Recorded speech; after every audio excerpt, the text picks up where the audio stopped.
그 임봉한 자는 하갈의 아들 총독 느헤미야와 시드기야, 바술 아마랴 말기야, 하림 무레봇 오바댜, 무술람 아비야 미야민,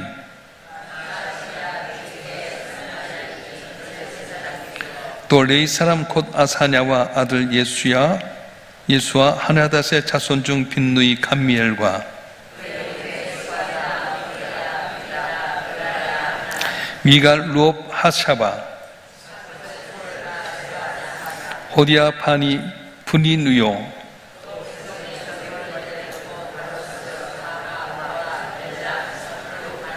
분니 아스가 베베, 아델 히스기야 아술, 하립 아나도 노베, 무세 사벨 사독 야뚜아, 호세야 하나냐 하술, 루흠 하삼나 마세야, 말룩 하림 바하나이니라.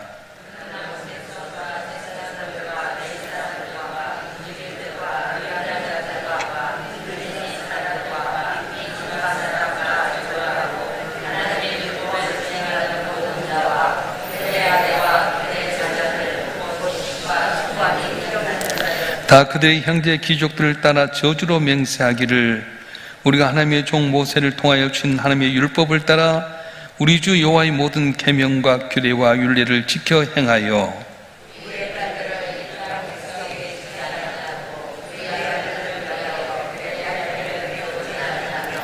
혹시 이 땅 백성이 안식일에 물품이나 온갖 곡물을 가져다가 팔려고 할지라도 우리가 안식이나 성일에는 그들에게서 사지 않겠고, 일곱째 해마다 땅을 쉬게 하고 모든 빚을 탕감하리라 하였고,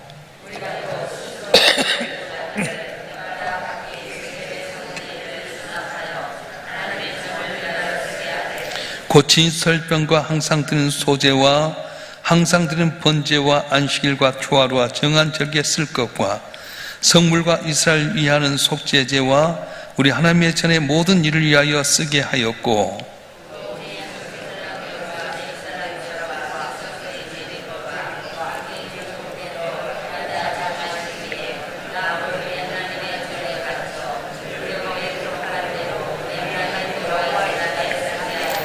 해마다 우리 토지 소산의 만물과 각종 과목의 첫 열매를 여호와의 전에 드리기로 하였고,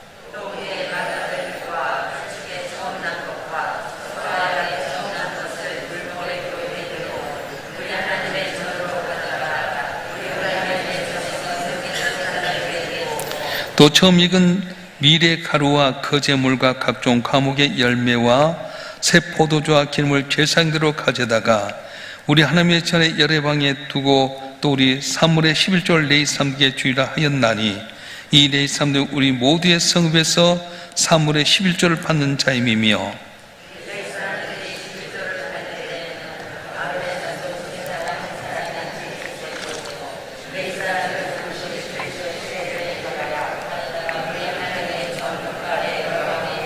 다 같이요. 곧 이스라엘 자손과 레위 자손이 거제로 드린 곡식과 새 포도주와 기름을 가져다가 성소에 그릇들을 두는 골방, 곧 섬기는 제사장들과 문지기들과 노래하는 자들이 있는 골방에 둘 것이라. 그리하여 우리가 우리 하나님의 전을 버려두지 아니하리라. 아멘. 지금 계속 느헤미야서를 보는 가운데 우리에게 주셨던 귀한 말씀 드리는데, 이제 포로가 되어서 70년 만에 돌아오게 하되, 하나님께서 이제 고레스의 마음을 감동시켜서 1차 포로 귀환은 수르바벨을 통해서 들어와서 제2성전을 건축하게 됩니다. 그리고 80년 후에 에스라를 통해서 제2의 귀환이 오게 되고, 또 14년 지난 3차 포로 귀환은 느헤미야를 통해서 와서 무너진 성벽과 성문을 달게 되면서 이제 52일 만에 기적적으로 이렇게 성벽과 성문을 달게 됩니다. 많은 어려움이 있었는데도 불구하고 성벽과 성문을 쌓은 다음에, 그 다음에 이스라엘 백성들이 어떻게 해야 될 것인가 하는 문제에 직면하게 됩니다. 그래서 느헤미야에서 이제 느헤미야는 8장부터 시작 10장까지 보면 율법을 낭독하게 되고 회개와 신앙 고백을 하게 되고 언약의 갱신을 차례차례 언급함으로 말미암아서 하나님의 백성이 가야 될 길을 제시하고 있습니다. 진정한 계획이 무엇입니까? 말씀도 있어야 되겠고 고백도 있어야 되겠고 실천도 있어야 된다는 거예요. 그런데 계획을 이룬 주체가 누구였냐면 여기 보면 백성들이었습니다. 지도자들도 중요하지만 백성들이 했다고 하는 온 백성이 다 같이 나와서 언약의 갱신을 했습니다. 우리 느헤미야서 9장 38절 말씀 한번 읽어볼까요? 느헤미야서 우리 9장 38절 말씀 시작. 우리가 이 모든 일로 말미암아 이제 견고한 언약을 세워 기록하고 우리의 방백들과 레위 사람들과 제사장들이 다 임봉하나이다 하였느니라. 견고한 언약을 세워서 기록을 했습니다. 그리고 이것을 임봉을 하게 됐는데 그 임봉한 사람들이 누구냐? 그래서 1절부터 시작해서 27절까지 보게 되면 임봉한 사람들이 차례로 나오게 되는데 1절에 보면 느헤미야가 제일 처음에 서명하고 시드기야가 서명했는데 이들은 행정 책임자였습니다. 그리고 이제 2절부터 8절까지는 제사장들의 이름이 나오게 되는데요. 이분들은 제사장 가문을 대표하고 있습니다. 그래서 제사장 가문의 사람들인데 이어서 9절부터 13절까지는 제사장에 이어서 17명의 레위 사람들의 명단이 소개되고 있고 그리고 14절부터 27절까지는 백성의 우두머리들이 기록이 되어 있습니다. 근데 백성이 우두머리라고 했던 것은 집안의 대표들 이야기예요. 모두가 다 서명할 수 없으니까 각 부분의 지도자들은 84명이 대표적으로 서명을 하게 됩니다. 그래서 먼저 백성들, 지도자들과 백성이 하나가 돼서 명령대로 살기로 하겠습니다. 그리고 기록을 문서로 기록하고 그리고 거기다 임봉을 하게 되는데 도대체 어떻게 하겠다는 겁니까? 28절부터 이제 구체로 나오게 되는데 그들이 다짐을 하게 됩니다. 첫째는 어떤 다짐이냐면 우리가 이방인들과 절교하겠습니다. 그렇게 말해요. 그 땅의 사람들과 절교하겠습니다. 그 땅의 사람은 누굽니까? 포로로 잡혀갔을 때 그 땅에 남았던 사람들, 그리고 포로로 돌아왔을 때도 그들 핍박했던 사람들, 토비아, 암몬 사람, 또 게셈 사람, 그리고 거기에 처음에 이제 아수르가 멸망당했을 때 아수르는 북쪽 이스라엘과 혼혈 정책을 써가지고 그래서 피를 혼탁하게 만들어버렸어요. 그들이 바로 사마리안이었습니다. 근데 그 사람들이 거기에 있다 보니까 우리가 돌아와서 사람들이 많지 않다 보니까 그들과 같이 결혼하면서 그들의 문화를, 그들의 종교를, 그들의 풍습을 따르게 되면서 유대인의 정체성이 사라져 버렸어요. 그래서 느헤미야가 이제 갱신하면서부터 유대인이란 말이 거기서 나오게 됩니다. 그래서 구체적인 맹세의 내용을 이제 39절까지 보게 되는데 첫째는 통혼을 금지하게 됩니다. 그래서 30절을 보게 되면 우리가 이방인과 결혼하겠습니다. 그래서 유대인의 정체성을 확립하기 위해서 하나님의 거룩한 백성으로 살기 위해서 이방인과 결혼하지 않겠습니다. 그렇게 말하게 됩니다. 그리고 두 번째는 31절에 보면 안식일과 안식년을 준수하겠습니다. 그렇게 고백합니다. 이제 안식일과 안식년에 대해서 이야기할 수 있는 것은 뭐냐면 하나님께서 천지를 창조할 때 6일 동안 창조하시고 7째 쉬셨지 않습니까? 그래서 7일째는 거룩한 날이다. 쉬어라 그렇게 하셨고 광야 생활 가운데 특별히 예표로는 매일 만나를 주셨는데 6일째는 그 다음날 안식을 지키기 위해서 이틀의 목을 주었어요. 그래서 안식일은 아무도 하지 못하게끔 만들었습니다. 그런데 이스라엘 백성들이 멸망하게 된 배경이 뭐냐? 역대하에 보게 되면 역대하 36장 21절 말씀에 보게 되면 그들이 이 안식일과 안식년을 준수하지 아니했기 때문에 바벨론의 포로 멸망했다 그렇게 말하는 거예요. 읽어볼까요? 역대하 36장 21절 말씀 한번 읽어보겠습니다. 시작. 이에 토지가 황폐하여 땅에 안식년을 누림같이 안식하여 70년을 지냈으니 여호와께서 에레미야 입으로 하신 말씀이 이루어졌더라. 아멘. 안식일을 지키지 않고 안식일을 안 지키니까 70년 동안 너희가 바빌론 포로로 가서 그 땅을 황폐하게 만들어 버렸어. 신약 시대는 바로 주일이 안식일입니다. 그래서 예수님께서 인자는 안식일의 주인이라 이렇게 말씀했던 것처럼 십자가에 못 박혀서 돌아갔다가 부활하신 첫날, 바로 그날이 주일로 여겨서 초대교회는 바로 일요일 날을 예배로 드리게 됐고 오늘까지 오게 되었습니다. 자, 우리가 막 쉬지 않고 일하는 것 좋은 것 같지만 어렵습니다. 그래서 적어도 안식일 날만큼은 하나님과의 깊은 교제를 통해서 영적인 쉼을 얻어라. 그러니까 여러분 교회 나와서 아이고 우린 교회 나와서 주일날 되면 더 힘들어요. 일찍 1부 나와서 예배 드리고 2부 때 성가되고 3부 때 교사하고 또 저녁 예배 드리고 뭐 쉰 거 있습니까? 그렇게 생각할지 모르지만 세상적인 쉼과 영적인 쉼은 다릅니다. 그러니까 교회 나와서 예배 드릴 때는 우리가 막 주 앞에 깊은 교제를 갖고 영적인 쉼을, 영적인 충전을 얻게 되면 그 힘을 갖고 세상에 나가서 이길 수 있다는 거예요. 할렐루야. 이 비밀을 모르니까 교회 나와서 일을 할 때도 힘들어하고 벅차해하고 짜증낼 때가 많아요. 하나님과의 깊은 교제를 갖는 것이 바로 영적인 힘을 얻는 거고 또 충전한 거라고 말씀합니다. 그리고 이제 32절부터 34절까지 뭘 이야기를 하냐면 성경 기능 회복에 대해서 우리가 지원하겠습니다. 그렇게 말하는 거예요. 그 당시에 이제 돌아왔는데 물질이 없잖아요. 그래서 성전에 제사를 드려야 될 텐데 나무도 패와야 될 텐데 그때 당시는 여호사된 기본 민족이 나무를 패왔는데 포로 생활하고 오다 보니까 어떻게 합니까? 레위 사람들이 와서 나무를 패야 될 텐데 인건비를 줘야 됐잖아요. 그리고 11조를 먹고 살았는데 11조를 안 드리다 보니까 레위 사람들이 제사를 안 드리고 떠나버리고 말았어요. 그래서 우리가 성전에 대해서 온전히 예배를 드릴 수 있게끔 나무도 이렇게 해오게 되고 진설병을 차오기 위해서 이렇게 돈도 드리게 되고 레위 사람들이 제사의 일을 할 수 있게끔 11조를 드리겠습니다 하는 그런 모습이 나오게 됩니다. 그래서 그들이 스스로 성전세를 드리기로 결단하게 되고 그리고 각 사람마다 3분의 1세계를 드리겠습니다. 그렇게 결단하게 된 거예요. 그리고 35절부터 36절까지는 뭘 이야기하냐면 첫 소산물을 드리겠습니다. 첫 만물을 드리겠습니다. 해마다 땅에서 나온 첫 소산물을 각종 과일이라든가 모든 것을 하나님께 드리겠다는 것. 그 배경 중에 하나는 이스라엘 백성들이 애굽 땅에서 있을 때 장자를 살려주셨던 그 은혜를 기억하면서 첫건 하나님의 것입니다. 그를 위해서 첫 것을, 첫 만물을 하나님께 드리게 됐다고 하는 겁니다. 그리고 37부터 39절까지는 11조를 드리게 되는데 11조라고 하는 게 뭡니까? 어떤 분들은 11조를 드리니까 11조를 세금 떼기 전에 드려야 됩니까? 세금 떼고 난 다음에 드려야 됩니까? 그렇게 문의한 사람이 있어요. 저한테도 가끔 목사님 11조를 봉급받는 그대로 해서 드려야 됩니까? 세금 떼고 난 다음에 드려야 됩니까? 그렇게 물어봐요.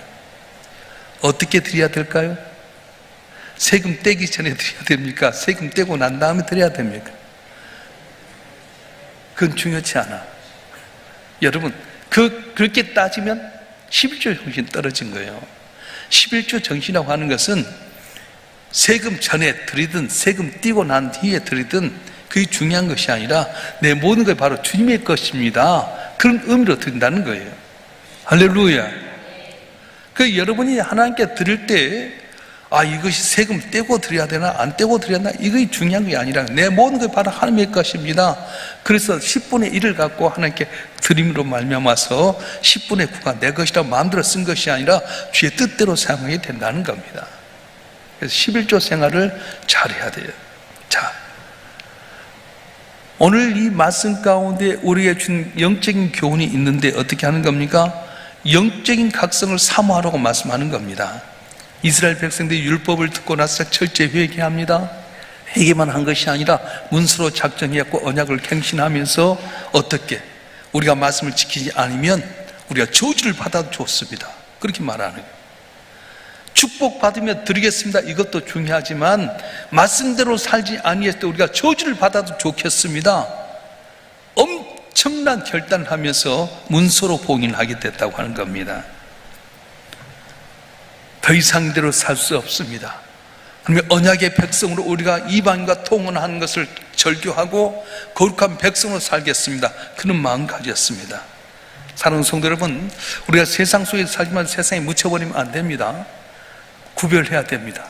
세상의 모든 이념과 지식이 다 돌아도 다 차단해야 되는 거예요. 교인은 뭘 갖고 사는 겁니까? 이념으로 사는 것 아닙니다. 지식으로 사는 것 아닙니다. 오직 하나님만 바라보고 십자가 바라보고 말씀 위에 살아가게 될 때에 우리도 모든 사회 주의 은혜로 말미암아 승리하는 역사가 일어날 줄로 믿습니다. 할렐루야. 두 번째, 구체적인 헌신이 있어야 된다는 겁니다. 그래서 우리가 결단하게 되면 삶의 방식이 완전히 달라져야 됩니다. 결단은 했지만 행동이 바뀌지 않으면 아무 소용이 없습니다. 백성이 처음 난 것, 정각 것 갖고 하나님께 드리게 된 것은 율법의 규정에 되어지 않은 성전세까지도 자기들이 드렸어요. 율법은 성전세를 드리란 말이 없거든요. 그런데 자기들이 구체로 헌신하게 되는데 처음 난 것, 가장 귀한 것을 드리고 그리고 성전세까지도 우리가 드리겠습니다. 그래서 우리가 중요한 것은 뭐냐면 어떤 자세로 하나님께 헌신하느냐, 이게 참 중요하다고 하는 겁니다. 하나님께 우리가 무엇이 부족해서 우리에게 달라고 하는 건 아니에요.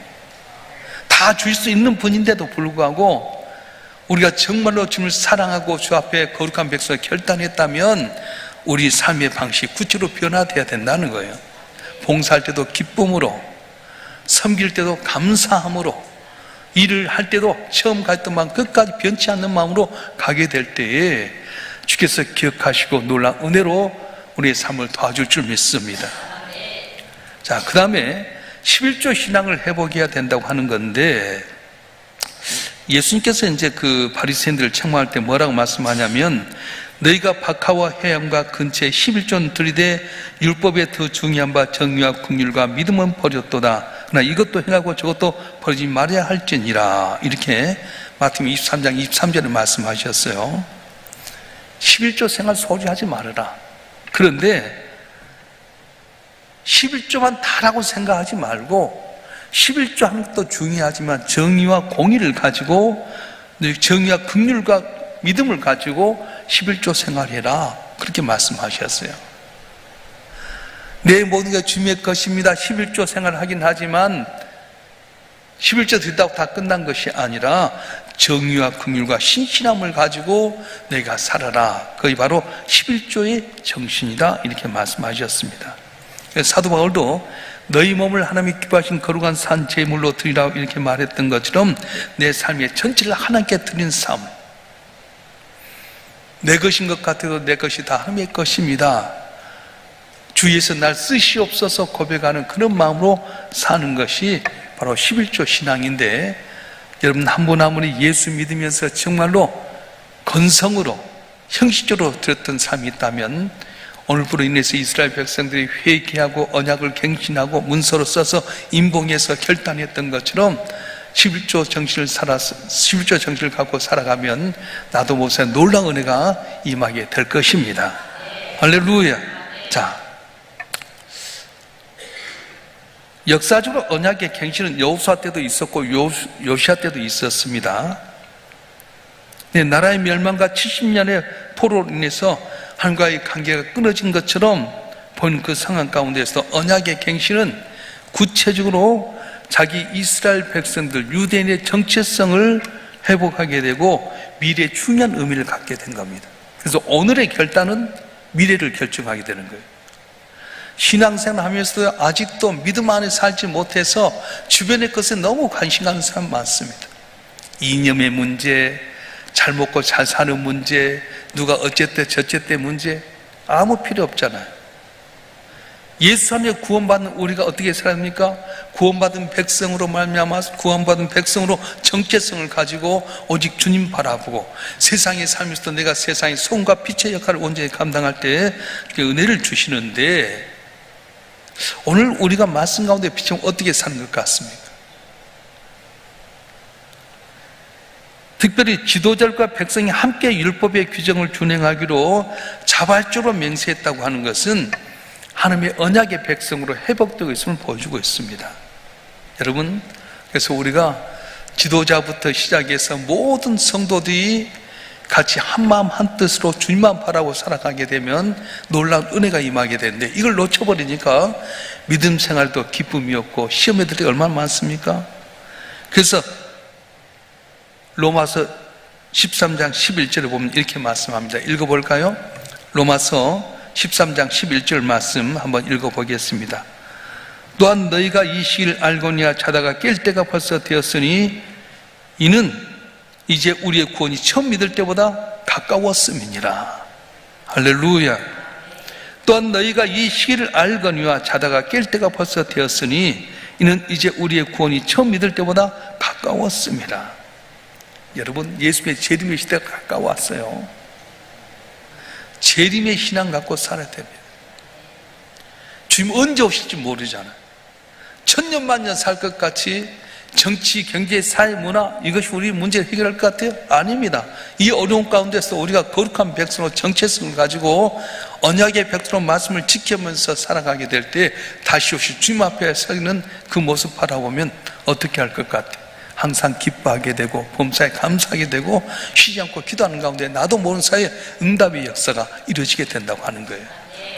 주님 다시 오셨을 때 우리가 과연 주님 앞에 뭘 내놓겠습니까? 주님 날 만나셨을 때 너 내가 세상에 내게 주었던 거 하고 널 뭘 했냐 할 때 여러분 과연 어떤 자를 내놓겠습니까? 5달란트 받은 자처럼 2달란트 받은 자처럼 주께서 내게 주신 이걸로 많은 걸 남겼습니다.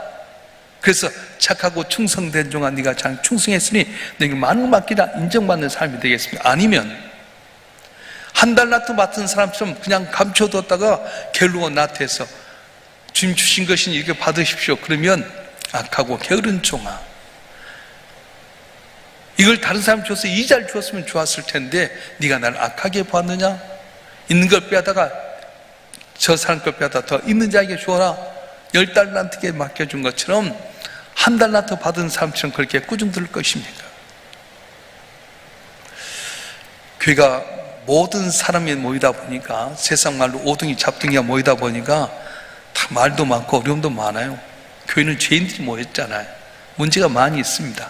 그럼에도 불구하고 주의 은혜 가운데 말씀 가운데 나를 쳐서 복종시켜서 성화되는 과정 속에 있는데, 오늘 유대인들이 포로 생활에 끌려가서 하나님과의 관계가 단절됐다가 찾았던 그 감격 속에서 철저히 회개하고 언약을 세워서 문서를 남기고 인봉해서 이렇게 살겠습니다 결단함으로 말미암아 거룩한 백성으로 남는 것처럼, 자 여러분 한 분 한 분이 마음판에 내 율법책을 마음판에 결단하고 봉인해서 행함으로 말미암아 주 앞에 기쁨이 되는 우리 모두가 되길 주님은 원하고 계신다는 거예요.